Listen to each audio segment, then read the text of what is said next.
माघ महामहत्तम 11वां अध्याय।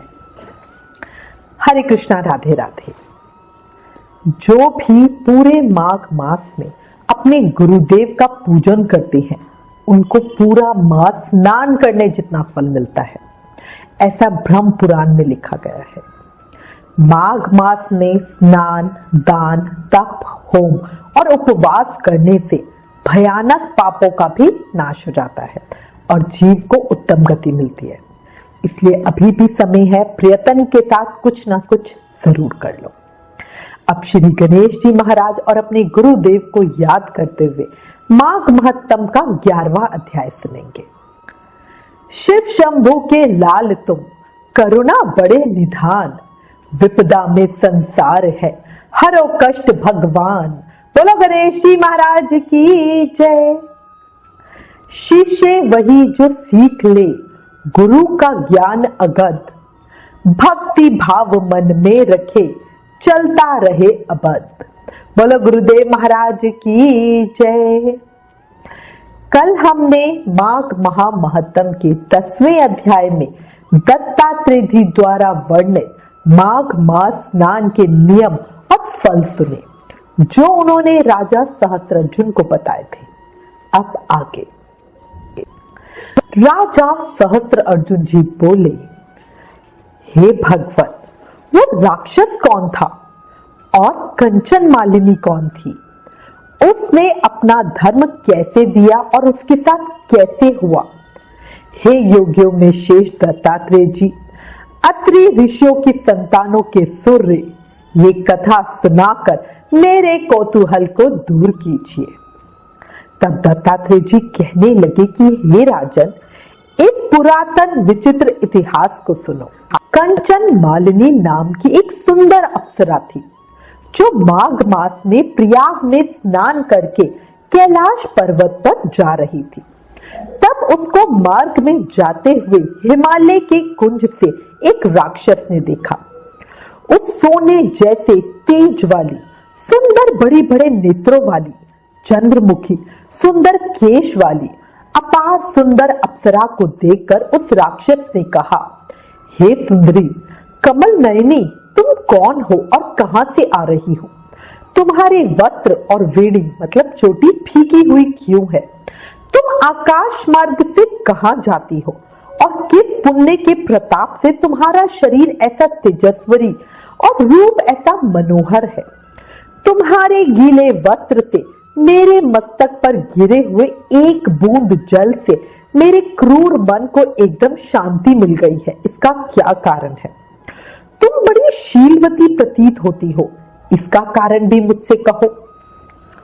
अप्सरा ने कहा, हे राक्षस सुनो, मैं काम रूपिणी अप्सरा हूं। मैं प्रयाग में संगम में स्नान करके आ रही हूं, इसी से मेरे वस्त्र भीगे हैं। अब कैलाश पर जा रही हूं, जहां पर श्री शिव निवास करते हैं। त्रिवेणी के जल से मेरी सब क्रूरता दूर हो गई, जिसके पुण्य के प्रभाव से मैं इतनी सुंदर और पार्वती जी की प्रिय सखी हुई। मेरे पिछले जन्म का वृतांत जो बहुत आश्चर्य देने वाला है और एक उदाहरण है जो मुझसे ब्रह्मा जी ने कहा था, सो उसे तुम भी सुनो।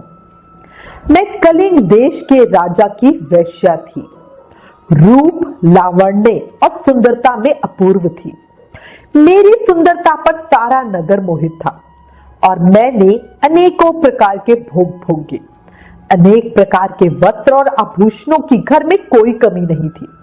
मुझे पाने के लिए कई कामी पुरुष आपस में लड़ते हुए मृत्यु को प्राप्त हो गए। इस तरह उस नगर में मेरा यौवन बहुत भोगों में व्यतीत हुआ और मैं वृद्धावस्था को प्राप्त हो गई। तब मेरे मन में विचार उत्पन्न हुआ कि मैंने अपनी सारी आयु पापों में यूं ही व्यतीत कर दी। धर्म का कोई कार्य, दान, तप, यज्ञ आदि नहीं किया। शिव या दुर्गा जी की आराधना भी नहीं की, ना कभी भगवान विष्णु का पूजन किया। इस प्रकार अशांत चित्त से मैंने एक ब्राह्मण की शरण ली, जो वेदों का ज्ञाता और ब्रह्मनिष्ठ था।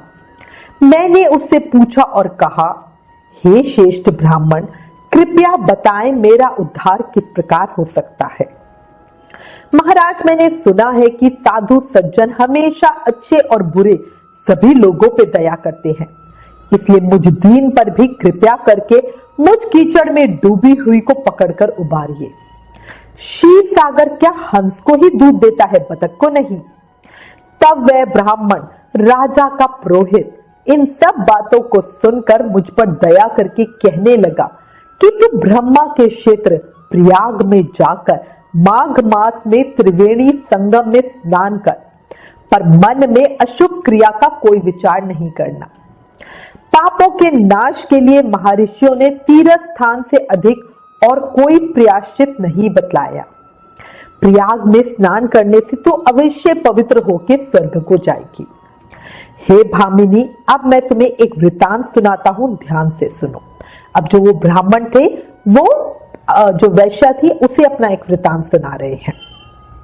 पुराने समय में गौतम ऋषि की स्त्री को देखकर इंद्र ने काम के वशीभूत होकर कपट वेश में उससे भोग किया।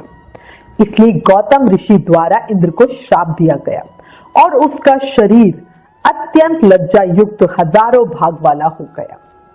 तब इंद्र नीचा मुंह करके अपने पाप कर्म की स्वयं ही बुराई करने लगा और मेरु पर्वत के शिखर पर स्वच्छ जल वाले सरोवर पर एक स्वर्ण कमल से भरे हुए कोटर में घुस गया और अपने पाप को धिक्कारता हुआ कामदेव की बुराई करने लगा कि काम ही सब पापों का मूल है। इसके ही वशीभूत होकर मनुष्य नरक में जाते हैं और अपने धर्म, कीर्ति, यश और धैर्य का नाश करते हैं। इंद्र बार बार ऐसा सोच रहा था और अपने आप को धिक्कार रहा था। उधर इंद्र के बिना सारा देवलोक शोभाहीन हो गया। तब देवता, गंधर्व, किन्नर, लोकपाल, इंद्राणी के सहित सभी देव गुरु बृहस्पति जी से जाकर पूछने लगे कि महाराज, इंद्र के ना रहने से स्वर्ग ऐसा शोभाहीन हो गया है जैसे सतपुत्र के बिना श्रेष्ठ कुल। इसलिए स्वर्ग की शोभा के लिए कोई क्रिया सोचिए। इस विषय में देर नहीं लगानी चाहिए। तब देव गुरु बृहस्पति जी कहने लगे कि इंद्र ने बिना सोचे विचारे जो कर्म किया है उसका फल भोग रहा है। सो वे कहाँ है, मैं ये सब जानता हूं। फिर गुरु जी सबको साथ लेकर स्वर्ण कमलों से युक्त बड़े सरोवर में इंद्र को देखा, जिसका मुख मलिन और आंखें बंद थी। बृहस्पति जी ने इंद्र को पुकारा। तब इंद्र ने बृहस्पति जी के चरणों को पकड़कर कहा कि इस पाप से उद्धार करके मेरी रक्षा कीजिए। इंद्र की बात सुनकर बृहस्पति जी ने कहा कि प्रयाग में स्नान करने से तुम पाप मुक्त हो जाओगे। तब इंद्र सहित सबने ही प्रयाग में जाकर संगम में स्नान किया और त्रिवेणी स्नान से इंद्र पाप मुक्त हो गए। तब बृहस्पति जी ने इंद्र को वरदान दिया कि तुम्हारे शरीर में जितने भग हैं सब नेत्र हो जाए। तब इंद्र बृहस्पति जी के वर से 1000 नेत्रों से ऐसा सुशोभित हुआ जैसे मानसरोवर में कमल शोभायमान होता है। इसके बाद इंद्र अपनी अमरावतीपुरी को चला गया। इसके बाद वो अप्सरा कहने लगी कि हे राक्षस, इंद्र की ये कथा सुनाकर वह ब्राह्मण मुझसे कहने लगा कि हे कल्याणी, तुम भी देवताओं से सेवा किए जाने वाले प्रयाग में माघ मास में स्नान करने से निष्पाप होकर स्वर्ग में जाओगी। सो मैंने उन ब्राह्मण की ये वचन सुनकर उनके पैरों को पकड़ के प्रणाम किया और घर में आकर सब भाई बांधव, नौकर चाकर, धन आदि त्याग कर शरीर को नष्ट होने वाली वस्तु समझकर घर से निकली और माघ में गंगा यमुना के संगम पे जाके स्नान किया। सो हे निशाचर, 3 दिन के स्नान से ही मेरे सब पाप नष्ट हो गए और 27 दिन के पुण्य से मैं देवता हो गई और पार्वती जी की सखी होकर सुख से शिवलोक में निवास करती हूँ। इसलिए अब मैं हमेशा प्रयाग के महत्व को याद करके सब देवताओं के सहित माघ में प्रयाग स्नान करती हूँ। सो मैंने अपना ये सब वृतांत तुमसे कहा। तुम भी मुझे बताओ, इस योनि में पड़ने और कुरूप होने का क्या कारण है? तुम्हारी दाढ़ी और मूछें बहुत बड़ी बड़ी है। तुम पर्वत की इस गुफा में वास करते हो। अब कंचनमाली राक्षस से सारा वृतांत सुन रही है। यही हमारे माघ महामहत्तम के 11वें अध्याय का समापन। उस राक्षस ने अपने बारे में क्या बताया, ये हम कल माघ महामहत्तम के अध्याय 12 में सुनेंगे। इस महत्तम को सुनकर हमें पता चलता है कि जितने भी भोग भोग लो, पर मन को आंतरिक शांति सिर्फ हरि चरणों में ही मिलती है। सही कह रही हूं? प्रयाग का महत्व बहुत है, इसीलिए कोशिश करो और हो सके तो स्नान करो। और अंत में फिर आपको याद दिलाऊंगी, जब पता है जीवन क्षण भंगुर है, अगले ही पल क्या हो जाए नहीं पता। हम अभी प्रयाग स्नान के प्लान का बना रहे हैं, स्नान का प्लान बना रहे हैं और पता नहीं अगले ही पल क्या हो जाए, है ना। कलयुग के प्रभाव से निकलने का एक उपाय है, अधिक से अधिक नाम जाप करो। याद है ना, कलयुग केवल नाम आधार। सिर्फ नाम जाप करके प्रेम, भक्ति, मुक्ति सब पाई जा सकती है। और माघ तो बहुत बहुत सरल उपाय है इस मुक्ति को पाने का। इसलिए हर समय हर सांस के साथ नाम जाप करते रहो और कहो हरे कृष्ण कृष्ण कृष्ण हरे हरे, हरे Ram Ram Ram Hare Hare. Please in videos को अधिक से अधिक शेयर करके माघ मास के प्रभाव को सबको बताओ। अपने शास्त्रों का ज्यादा से ज्यादा प्रचार करो। अगर हमारे चैनल पे नए हो तो जल्दी से सब्सक्राइब करो। Please like, share and subscribe. Thank you. Hare Krishna.